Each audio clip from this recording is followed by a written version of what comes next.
What's up, YouTube? I had no intention of showing you guys this originally, but then I figured if you guys are going to be helping me diagnose what's wrong with my car, you should probably see the steps that I'm taking to diagnose the issue myself. So today we're going to go ahead and start by cleaning the injectors in this bitch.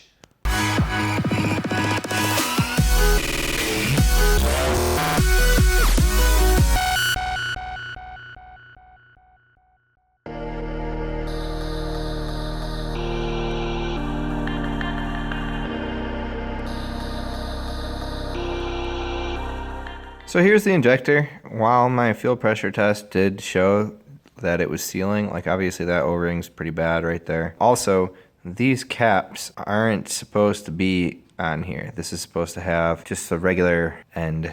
I can't remember what it's called, but these caps aren't supposed to be on here, so I gotta figure out how to get this off. Other than that, the injectors look correct. This O-ring is right, this little spacer. The kit that I bought online, all the O-rings are the same size, so I should be able to make these work. I just need to get these caps off the top, and obviously I need to clean this. This is pretty nasty. Alright, so here's our finished injector. I wanted to do one by myself before I showed you guys because I don't know what I'm doing, but in this injector, I cleaned it out, and we've got a new spacer right here, a new O-ring right there with a new filter on the end, a new pintle cap right here, and a new O-ring right here, and we completely flushed this out. And it was nasty. There was like some brown chunks that came out of here. So I'm really hoping that the rest of them are bad. I don't know why I'm saying that, but I am hoping that. So that way we can get all nice clean injectors and get this issue figured out. So here's my station here. And I'm going to show you exactly how I use this tomorrow because it's late. Alright, now I'm going to show you guys how I clean and rebuild the injector. So what I'm going to do here is put this underneath the injector so gas doesn't come out, even though I don't really think too much will. Now we're going to go ahead and pull the injector out of the fuel rail. Oops. Hope I didn't just crack that.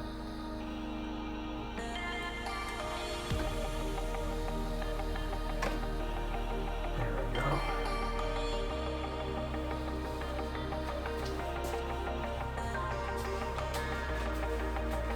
So I just realized none of that recorded, so I'm going to go ahead and show you. So here, I already started taking this cap off, but what I did was I took the basket out of here, the filter, I took the spacer off here, and then there was an O-ring on here. It's on there again. I took it off to get the spacer out and put the O-ring back on. On this side, I took this O-ring off the front, and now we got to take these caps off. The pintle cap is underneath. I'm not entirely sure what these are. But I'm going to go ahead and bust the pintle cap and this off because we got new ones. If you're just cleaning your injectors, you don't have to take all this stuff off.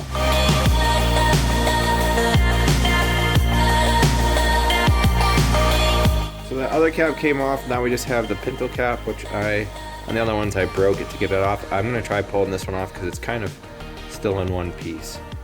Okay, it's not coming off, so we're going to go ahead and bust this one.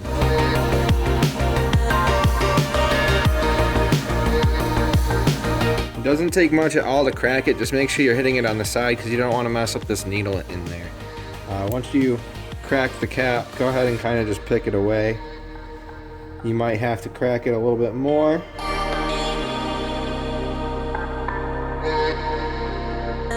Now I know I'm going to get yelled at for taking it off that way, but as you can see, the cap is off. And now what I do to clean it off the outside the rest of the way is use a little bit of brake cleaner, which I'm not going to show you because I don't feel like moving the camera. Alright, so now I'm going to go over my setup here. So what we got is I got these little alligator clips from the hardware store and connected them to a power wire. This one goes to the battery, and then down here, as you can see, I got a negative battery cable clamped, or a negative cable clamped here to the terminal, and then an alligator clip on the other end of it right here. These go to the injector for power and ground, and then here is what we insert our injector into to clean it. So what this is this is just hose from the hardware store. I don't even know what size. The guy just grabbed my injector, found holes that fit, and gave it to me.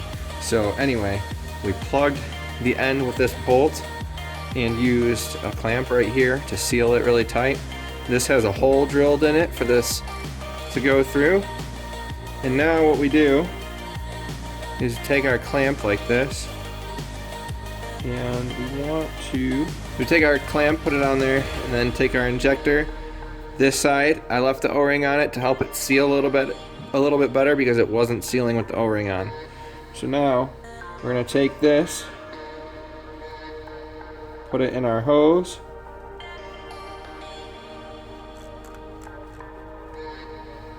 and then tighten our hose clamp like this. And then you have a plastic cup right here, which be careful, you can really only do one at a time because it eats through the plastic cup pretty quick. If you have something better, then use that. Something metal maybe. But I'm gonna go ahead and clamp this in my vise.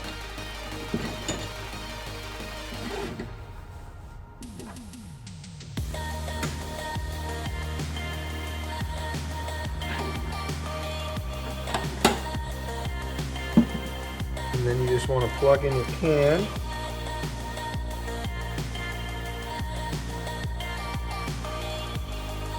And then you want to hook up your alligator clips. You got positive on the right and ground on the left.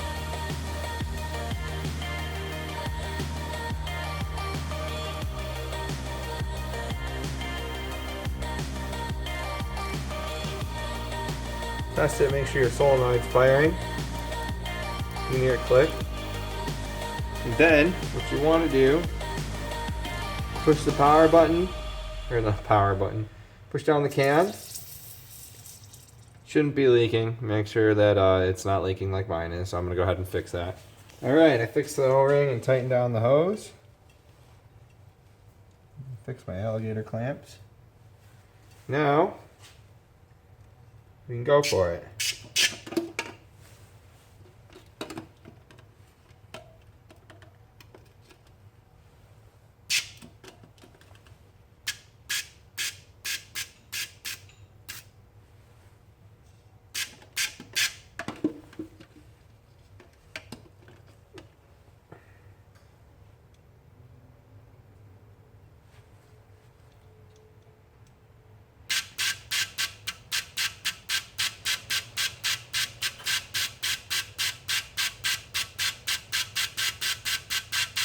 You want to tap it repeatedly like that because the fuel injectors never actually stay open for a long period of time. You don't want to damage them from what I've heard.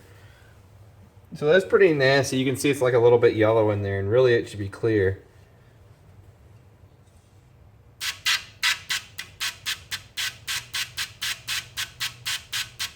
So now it's spraying like a pretty nice mist. So it should be good, but you want to do one more thing. So I'm going to go ahead and undo both of these. Take the hose out. Unclamp that. And now you want to put this on backwards so you can flush it through it backwards. We'll loosen up our hose clamp. Go ahead and put this on backwards all the way there. And the same thing. But this time, it doesn't really like to stay on, so I kind of just hold it. This part's not as important anyway as the first part. And then while I'm holding it, first I touch this to build up pressure. And then I open it up like that, and I do it a few times.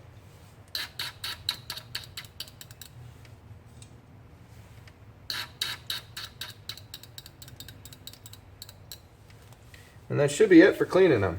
And now, we have a clean injector, we can go ahead and reassemble it, and I'll show you how to put the new stuff in.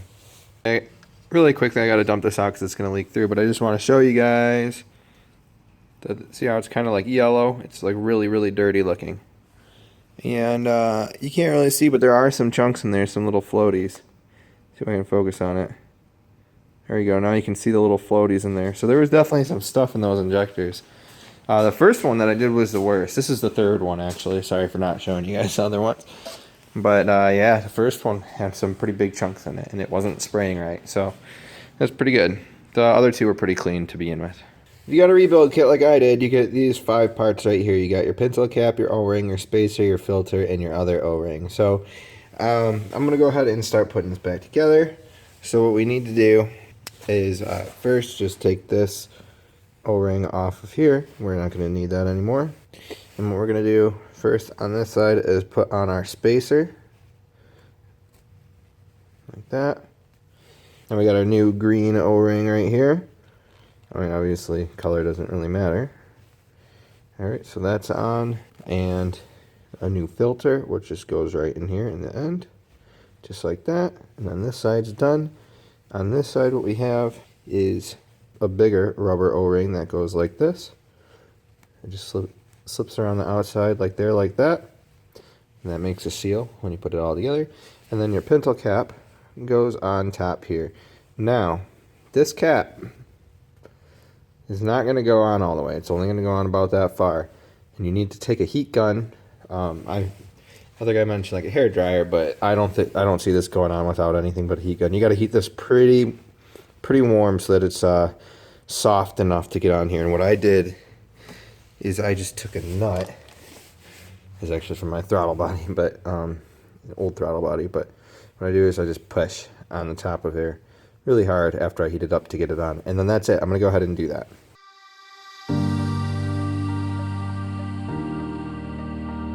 And that's it. Then you have a completed injector. And this is ready to go back in the car. I'm going to go ahead and clean the rest of them and then, or put together the rest of them and then I'll put it back in the car. Sorry, I just realized I took this O-ring off. I put it back on after I put the pintle cap on. So now it's ready to go in the car. I'm going to go ahead and put these injectors back in. I'm going to be 100% honest with you guys. While I do think this was needed on this car, since they were pretty dirty, I really don't think this is causing my problem, specifically because they were a little bit dirty. Some of them were completely clean, but I mean, my car is cutting out 100%, like no, either completely no spark or completely no fuel at some points at certain throttle. So I'm gonna go ahead and put this together and then give it a test drive. We'll see how it's going. I'm sure it'll run better, but I don't think my issues will be fixed.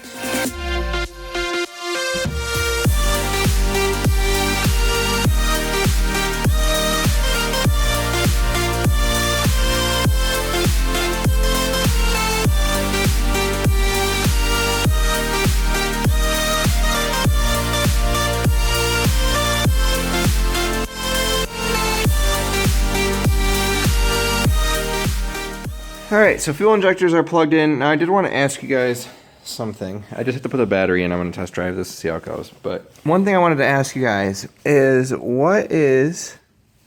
This should be plugged in over there. Okay, yeah, that's plugged in. Okay. So there's this wiring that comes out of the side of the fuel rail here. And where is the plug? Here's the plug. It's got this spliced onto it. I didn't do any of this, by the way.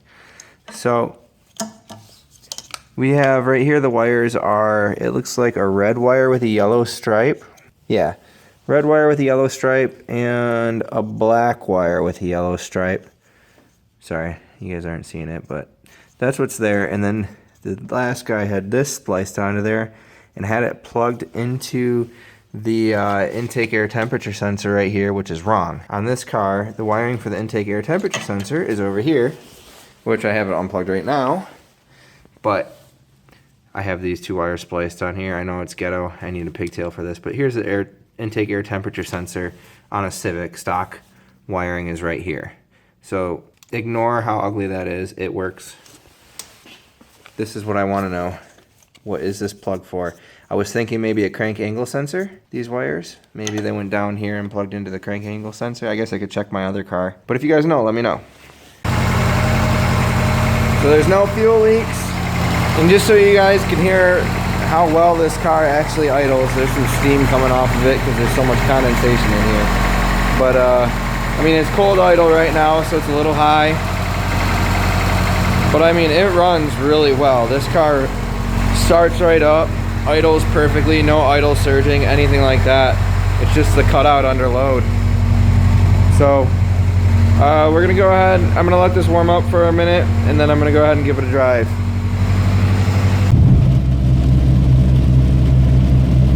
Alright, so still not working. It's really dark in this video, but I just want to kind of show you what's going on this time, because this is different than what I showed you last time. But it's doing this too, it's doing a bunch of things. So if I give it gas, you really can't see that, but it's like cutting out. Now it's on, now it's off, now it's going, now it's not.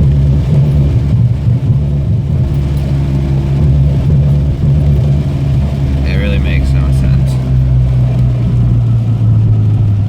Alright, you guys, so not surprisingly, the injectors didn't do it. I'm going to do some stuff right now. I'm going to put the old throttle body back on. I don't have a new gasket for it just yet, but the new one's sticking a little bit, and it doesn't really make that much of a difference between the two throttle bodies. So I'm going to put the old one back on, and I'm going to put the PCV valve back how it's supposed to be set up. I got some new stuff coming for that, so I'm going to fix that, or go through that later. And then right here I have the old ECU, which I wrote a new tune to, and I disabled the O2 sensor so it'll run only in open loop, and I think that'll keep it from acting up for the time being. And actually I don't even know if that's gonna help, but it's definitely worth trying. So I'm gonna go ahead and do those three things.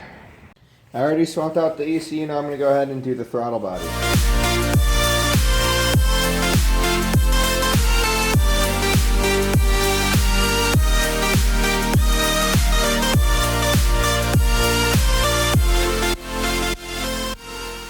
Okay, I know this is like way past where I left off yesterday, but I just don't really feel like recording too much right now. Plus I want to keep this somewhat short. I just want to keep you informed on what I'm doing.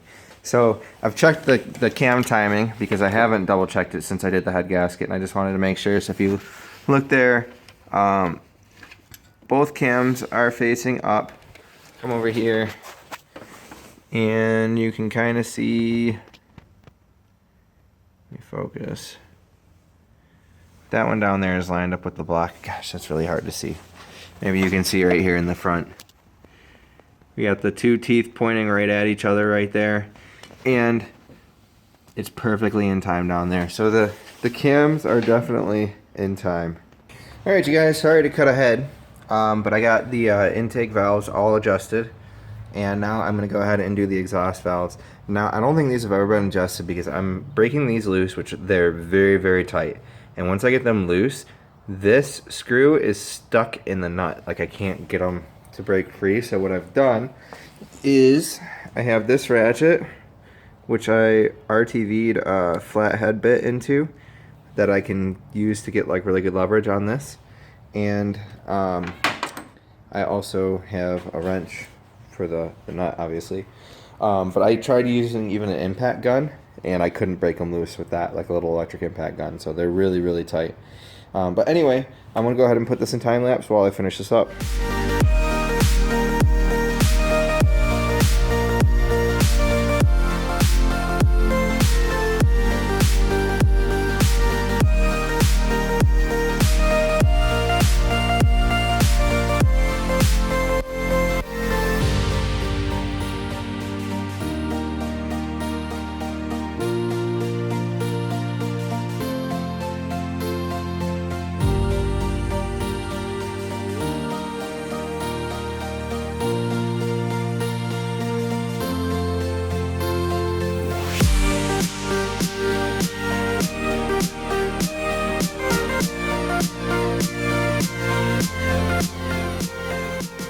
Alright, you guys, my phone died during that last time lapse. Actually, it's been a few days since that last time lapse.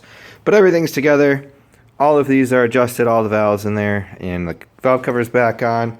I need to lift the car up, and now we're going to do something that I've been dreading, which is take out the breather box that's underneath here. And it's going to be kind of hard to get to. I got to take off the intake manifold bracket. We need to get that box out, clean all the sludge out of it, replace the O-ring on it, and replace one of the hoses so that we can get the PCV system working the way that it's supposed to. So I'm going to go ahead and put these bolts, or these nuts, back on here. I think I'm going to hold off throwing that on. I'm just going to put the nuts on there so we can lift the car up and go from there. So as you can see right there is the bracket that I'm trying to take off, and there's the black box behind it. So if I can get my hand in here, you need to take off this nut, and then there's one right up there, and then there's one on the other side that you can't see. Those you can get to by regular ratchet, and then way up there, you can see on the bottom of the intake, there's 2 bolts. Those you just use a bunch of extensions, bring it down to like out here, and then you have an impact gun on them and you can get those out really easily. So, I mean, if they're stuck, obviously not that easily, but I'm gonna go ahead and take that bracket off and then try to get that box off. All right, so there's the bracket and the 5 bolts that were holding it in. And now, if we look up there, you can see the nice oily black box right there that I'm gonna be pulling out. I'm actually not sure how to get it out. There's 1 bolt holding it on down here, and then I'm assuming there's another one on the top. And then it should just pull out. There's 2 hoses connecting it at the top. One of them's broken right now because I accidentally broke it. And then the other one is still connected, and I'm not exactly sure how I'm gonna get it out. I'm gonna try to pull the black box out of the way, get to it from the top, bottom, however I need to do it. I'll let you know how it's done. So I got the little black box out here. It's actually not too dirty on the inside, so I'm just gonna go ahead and spray it out and clean it out. And the new O-ring goes around here. This is obviously where it was leaking from. Well, I can't. Sorry, I should look at the camera when I'm recording.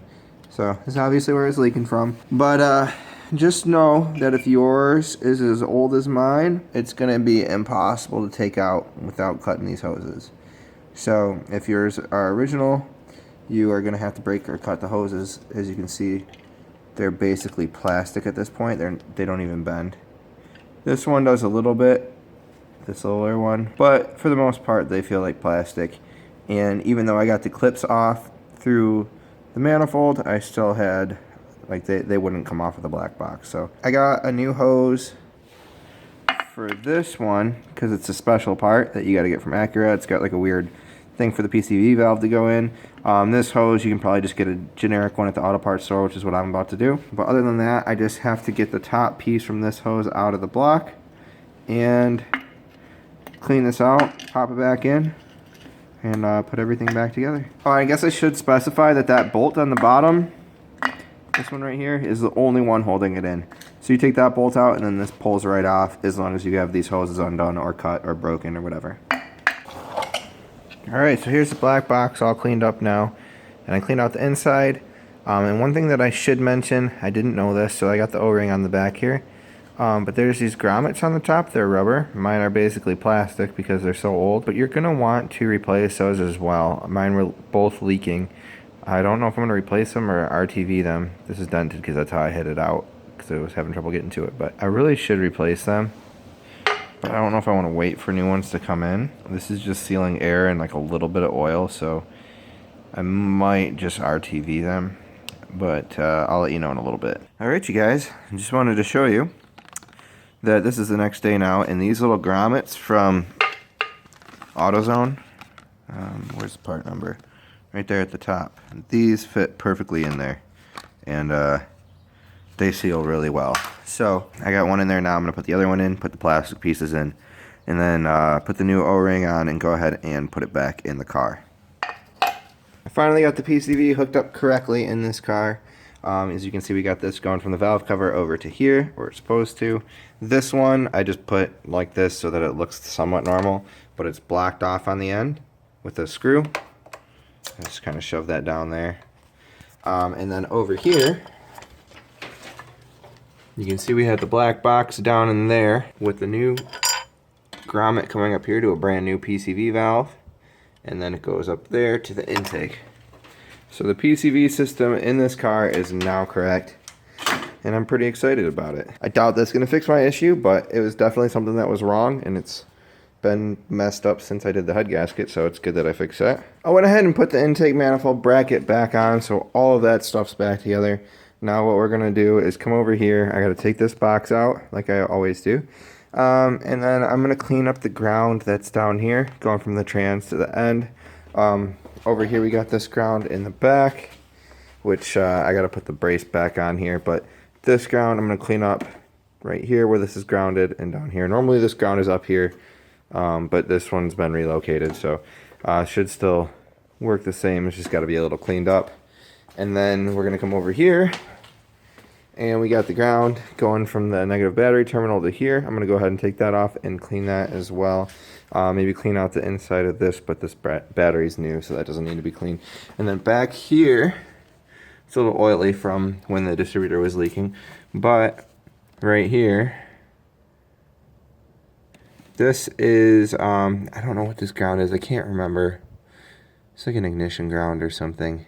But I'm going to go ahead and take this off and clean that too. And then, or that's the ECU ground, I think, if I remember correctly. I don't know. But it is a ground. It is important. It's on the thermostat housing. I'm going to take that out and clean that. So 4 main grounds. We're going to make sure all the connections for those are perfect.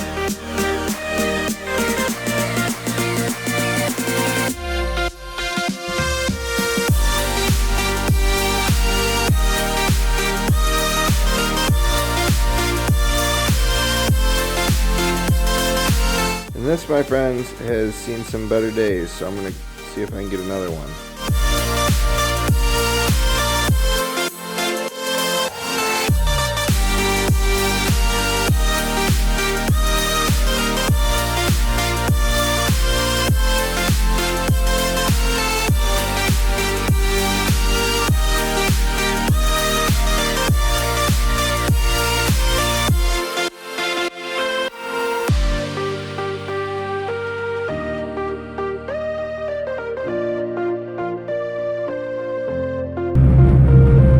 Alright, you guys, the car is fixed. I've been driving it for the past few days. I've taken it on multiple half-hour to an hour-long trips. Not a single misfire, and I'm going to go ahead and do a pull to show you.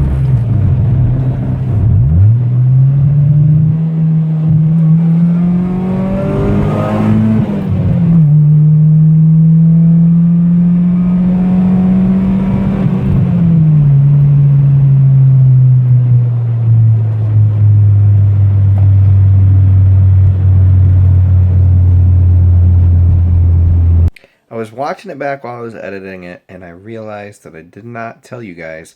I never flipped the J1 switch on my ECU, so I never ran it with the O2 sensor disabled. It actually works without the O2 sensor disabled. What's up, guys? It's been a couple weeks since I fixed the car now, and it has been completely flawless, no issues at all. And I'm actually really happy because I got something big planned for you guys, and you're not going to see it just yet, but when you do, I'm hoping that you'll be excited. But for now, thank you for watching, thank you for subscribing, and peace out.